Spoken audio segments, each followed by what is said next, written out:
And now let's go to UFC and Conor McGregor, who just announced again, that he's retiring from fighting. Oh, this is his third time announcing that he's going to hang it up. So a lot of people out there are taking it with a grain of salt. But he took to Twitter with the announcement, writing, quote, "Hey guys, I've decided to retire from fighting. Thank you all for the amazing memories. What a ride it's been. Here is a picture of myself and my mother in Las Vegas post one of my world title wins. Pick the home of your dreams, Mabs. I love you. Whatever you desire, it's yours." TJ, you taking Conor seriously this time? No, he's not retired. Did you read the quote? He said, let me pull this up. He says, okay, they should have just kept the ball rolling. I mean, why are they pushing Khabib and Justin for? I laid out a plan, a method that was the right move, the right method to go with, and they want to balk at that and not make it happen or just drag it on. Whatever I say, they want to go against it to show some kind of power. He's mad. He's throwing a temper tantrum. I want to do this. Dana White doesn't agree with it. I want to fight this guy. Dana White doesn't agree with it. Okay, Dana White, I'm going to retire now. So he's throwing a temper tantrum. He'll be back. He has a whiskey, proper 112, I believe that's the name of it. In order for that whiskey to continue to be successful, he needs to fight. He needs to be in the spotlight. And so he'll be back fighting. He's just throwing a temper tantrum. He's pissed off. Dana White has pissed him off. And this is his way of getting back at Dana White. Yeah, I definitely think it's a leverage play as well. I would not bet the house or the bank on him being staying in retirement. I mean, he's like the Floyd Mayweather of the UFC. He's polarizing. He's entertaining. People love some Conor McGregor. And he is frustrated, and he is upset that they haven't listened to him. So this definitely has leverage play written all on it. But there was also something else that he said that was very interesting. And it could play a part in why he said, I'm going to retire, is he doesn't like the fact that there's no fans. He didn't like the empty. He went to a couple of the shows. He did not like it. It bored him. He didn't feel the energy. And he's definitely a mob-driven dude. He has his mob. I mean, we went to that Tyson Fury, Deontay Wilder fight. I mean, the type of followings dudes like Conor McGregor and Tyson Fury had, I wouldn't want to fight if I had that type of following and my peeps couldn't be there. So he doesn't want to get caught up into having to fight a fight before the fans are able to come back in and populate them fights. And I think that that's a strategic play to say, hey, I'm out, I'm retired.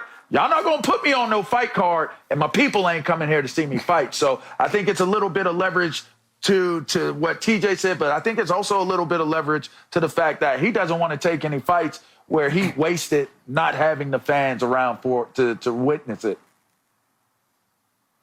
Look, my first instinct was, nah, don't take him seriously. But then I started to think about it, and I was like, oh, hell yeah, he dead set. I get the temper tantrum angle because of the timing. But y'all got to remember who Conor McGregor is. And we all know that incentives shape behavior. And in this situation, he is incentivized right now to probably not fight again. Think about it. In the octagon, his next two fights, Justin and Khabib. That's probably 0-2 in terms of brand building. He ain't going to win, certainly against Khabib, even in a rematch, let alone how the way Justin looked last time. I don't know about that one either. And then let's look outside the octagon. What's going on with Conor McGregor? Proper whiskey. That is the fourth most popular selling brand of whiskey in the world. Whoa, fourth. That means dough is coming. Wow. And more dough in the future. I'm going to ask you guys, you former combat sports. Hey, you combatant sports participants, let me ask you this. If you can make way more dough without taking all of these L's, would you do it?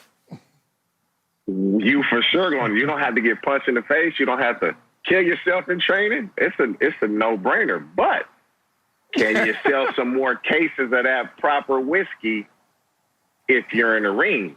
And you know that's going to be the case. He wants to fight Khabib. He wants to fight Justin Gaethje. I believe that's how you pronounce his name. And then also been proposed that he can fight Anderson Silva. Conor McGregor is to the point now where he can pick who he wants to fight. Dana White in the UFC has always picked who they fought like guys very rarely have any say-so in who gets to fight. And so it's one of those things where Conor McGregor is the biggest star in the UFC. He's tired of Dana White telling him what to do. He's trying to flex his muscle. And LeVar, you're right about that. He wants to, when you see those the Irish people come over and the men and the women that Fury fight, and just the fact how they are. We dealt with it. You talk about the mob, they are the mob. And so that energy that they bring to him, but if he could fight the guys that he wants to fight, he's fighting whether the mob is there or not, in my opinion. I think he needs the mob. I think just short and sweet. He doesn't want to be put into. Imagine if he got put to sleep in the fight, right? Like, and you're all by yourself, and that is the end of your career. You got knocked out by yourself. I mean, I at least want my people there to pick me up. Like, wake up, Conor, wake up, wake up. You can sell as many proppers as you like. But I think he's going to fight again when the fans can come back. Hey, don't forget, as Dana White is terming this, it's a pandemic panic. John Jones is doing the same thing. Guys are acting a little strange right now in terms of what they want. Dana White's there to remind them, this is a $4 billion plus industry. We are bigger than the individuals.